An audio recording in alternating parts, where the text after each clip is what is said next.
Hello and welcome everyone to the part 4 of Basic to Advanced Web Design course. In this video we are going to learn about two most important HTML tags, line breaks and comment. So let's get started. তো আমি শুরুতে চলে এসেছি আমার computer স্ক্রিনে এবং computer স্ক্রিনে এসে আমি একটি ফোল্ডার তৈরি করে নিয়েছি ওয়েব ডিজাইন নামে। তো আপনারা যারা এই ফোল্ডার তৈরি করতে পারেন না এবং কীভাবে তৈরি করতে হবে তারা চাইলে আমাদের আগের যে পার্ট 2 ভিডিও ছিল সেটা দেখে আসতে পারেন। তো ফোল্ডার ক্রিয়েশনের পরে আমাদেরকে এই ফোল্ডারটি ভিজুয়াল স্টুডিও কোডে ওপেন করতে হবে। তো আমি সরাসরি চলে যাচ্ছি ভিজুয়াল স্টুডিও কোডে। তো ভিজুয়াল স্টুডিও কোড ওপেন করলে আমার এরকম একটা ইন্টারফেস আসবে। তো আমাকে ওই ফাইলটি এখানে ওপেন করতে হবে। তো আমি ফাইলে গিয়ে ওই ফোল্ডারটিকে ওপেন করব। তো এই ফোল্ডারটি ছিল আমার ডেস্কটপের ওয়েব ডিজাইন নামে। তো এই ফোল্ডারটিকে আমি এখানে ওপেন করেছি। তো ওপেন করে দেখতে পাচ্ছি আমার ওয়েব ডিজাইন নামে যে ফোল্ডারটা আছে সেটা এখানে চলে আসছে। তো আমি সিম্পলি index.html যে প্রোগ্রাম ফাইলটা আছে এখানে ক্লিক করব। তো আমি দেখতে পাচ্ছি পাশে আমার এরকম একটা ঘর ওপেন হয়েছে।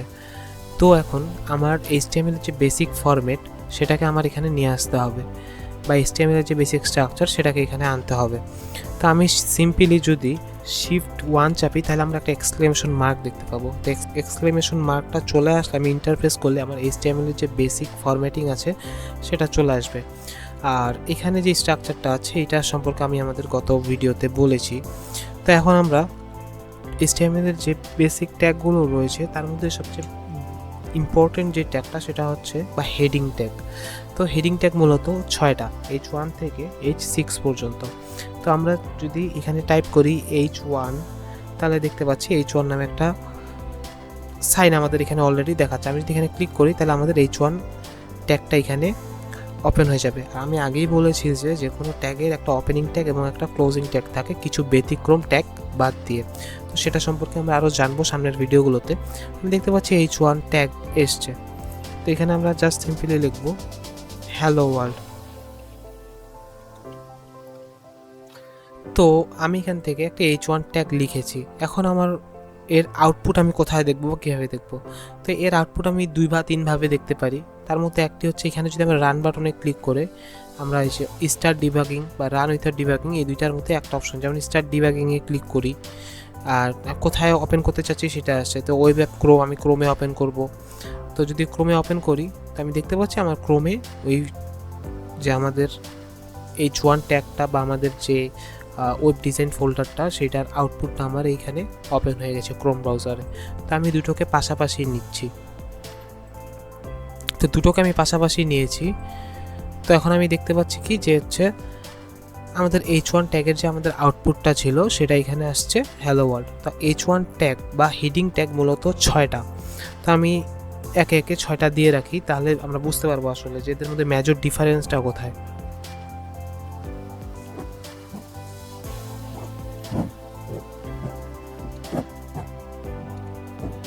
তো আমি একে একে 6টা হেডিং ট্যাগ এখানে নিয়েছি। তো আমি এটার আউটপুট যদি এখন আমি এর পেজটাকে রিফ্রেশ করি সেভ করার পরে, তো দেখতে পাচ্ছি আমার এখানে 6টা আউটপুট আসছে। তো একটু যদি আমরা লক্ষ্য করে দেখি যে এখানকার সবগুলো একটু মোটা বা বোল্ড হয়েছে, কিন্তু ফন্ট সাইজ যেটা আছে সেটা H6 অপেক্ষাকৃত একটু ছোট আর H1টা অপেক্ষাকৃত সবার থেকে একটু বড়। তো এরকম 6টা ফন্ট ভ্যারিয়েন্ট রয়েছে H1 থেকে H6 পর্যন্ত। এরপর আমাদের আরেকটা ইম্পর্টেন্ট ট্যাগ হচ্ছে প্যারাগ্রাফ ট্যাগ, যেটাকে আমরা এখানে পি ট্যাগ বলে থাকি। তো পি যদি আমি ক্লিক করে এখানে কিছু লিখি, এখানে কিছু লেখার পর যদি আমি একটু আউটপুটটা লক্ষ্য করি তাহলে দেখতে পাচ্ছি একটা সিম্পল হ্যালো এভরিওয়ান কথা চলে এসছে। তো এই হ্যালো এভরিওয়ান কথাটা যদি একটু লক্ষ্য করি এটা কিন্তু হেডিং ট্যাগের মতো বোল্ড না, এটা একদম সিম্পল এবং একটু অপেক্ষাকৃত ছোট ফন্ট সাইজের একটা টেক্সট আমরা দেখতে পাচ্ছি। তো প্যারাগ্রাফ ট্যাগ হচ্ছে এটা মূলত টেক্সট বা কোনো ধরনের টেক্সট আমাদের ওয়েবসাইটে ইনক্লুড করার জন্য হেডিং ট্যাগ অথবা প্যারাগ্রাফ ট্যাগ এই দুটোর মধ্যে একটা ব্যবহার করা থাকে। এছাড়াও আমাদের বিভিন্ন টেক্সট ফরম্যাটিং ট্যাগ রয়েছে, আমরা সামনের ভিডিওতে সেগুলো সম্পর্কেও জানবো। এরপর আরেকটা ইম্পর্টেন্ট ট্যাগ হচ্ছে লাইন ব্রেক ট্যাগ বা বিআর ট্যাগ, যেটাকে বলে থাকি আমরা শর্ট ফর্মে। যদি এখানে আমরা লিখি hello everyone to my new course, এই কথাটা লিখি, একটু যদি এটার আউটপুট দেখি, তাহলে আমরা দেখতে পাচ্ছি এখানে লেখা আছে hello everyone to my course. এখন ধরুন আমি চাচ্ছি এই যে মাই নিউ কোর্স কথাটাকে নিচে আনতে, তাহলে কিভাবে আনবো? কারণ আমরা এখানে যেহেতু যখন লিখেছি তো আমরা এক লাইনে লিখেছি, আমি চাচ্ছি মাই নিউ কোর্স কথাটাকে এখানে আউটপুটে নিচে নিয়ে আসতে। তো কিভাবে নিয়ে আসবো? তো আমি সিম্পলি যদি টু এর পরে একটা লাইন ব্রেক ট্যাগ বা বিআর ট্যাগ যদি নিয়ে ইন্টারফেস করি, বিআর ট্যাগের কোনো ক্লোজিং ট্যাগ হয় না। আমি বলেছি কিছু ব্যতিক্রম ট্যাগ ছাড়া প্রত্যেকটা ট্যাগের ওপেনিং অথবা ক্লোজিং ট্যাগ থাকে, বিআর ট্যাগের কোনো ক্লোজিং ট্যাগ থাকে না।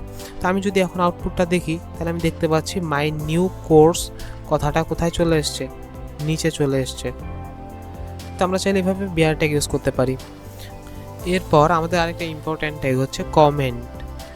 যদিও কমেন্ট কোনো ট্যাগ না, তারপরও আমরা কমেন্ট বিভিন্ন ক্ষেত্রে ইউজ করে থাকি। কিভাবে ইউজ করি? কমেন্ট মূলত বলতে আমরা স্বাভাবিকভাবে বুঝি এটা কোনো মেসেজ টাইপের কোনো কিছু একটা, বাট ওয়েব ডিজাইনের ক্ষেত্রে কমেন্ট কোনো মেসেজ বা কোনো কিছু ডিরেক্টলি প্রদান করে না, বাট এটা একটা নির্দেশনা প্রদান করে ওই কোড সম্পর্কে, বা আপনি যেই কোড নিয়ে কাজ করছেন বা যে প্রজেক্ট নিয়ে কাজ করছেন সেই প্রজেক্টের সম্পর্কে কমেন্টে কিছু ধারণা দিয়ে থাকে। যেমন মনে করেন আমি এখান পর্যন্ত হিডিং ট্যাগ সম্পর্কে লিখেছি, তাই না? তো আমি যদি শুরুতে একটা কমেন্ট অ্যাড করি, কমেন্ট শর্টকাটে অ্যাড করার জন্য কন্ট্রোল চেপে যদি আমরা কোশ্চেন মার্ক ক্লিক করি, তাহলে আমাদের এই কমেন্ট ট্যাগ স্টার্ট হয়ে যাবে। এখানে আমি যদি লিখি অ্যাবাউট হিডিং, তাহলে এটা আমাদের একটা কমেন্ট হয়ে যাবে, এটা আমরা আউটপুটে দেখতে পাবো না। তো আমরা heading tag, paragraph tag, line break tag এবং কমেন্ট সম্পর্কে জানলাম। তো আজকের ভিডিও এখান পর্যন্তই, ধন্যবাদ।